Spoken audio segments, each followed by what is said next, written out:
நாமக்கல் மாவட்டம் பள்ளிப்பாளையம் அருகே 6 மாதங்களாக குண்டும் குழியுமாக காட்சியளிக்கும் சாலையை சீரமைத்து தர பொதுமக்கள் வேண்டுகோள் விடுத்துள்ளனர்.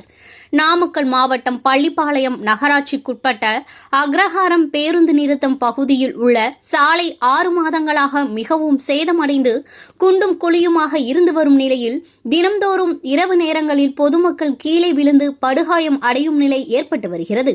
இதுகுறித்து பலமுறை புகார் அளித்தும் தற்போது வரை சாலை சீரமைக்கவில்லை என குற்றம் சாட்டும் பொதுமக்கள் காலை நேரங்களில் வேலைகளுக்கு செல்லும் சமயங்களில் சாலையின் பள்ளத்தில் விழுந்து விபத்து ஏற்படுவதாகவும் வாகனங்கள் பழுதாவதாகவும் வேதனை தெரிவிக்கின்றனர்.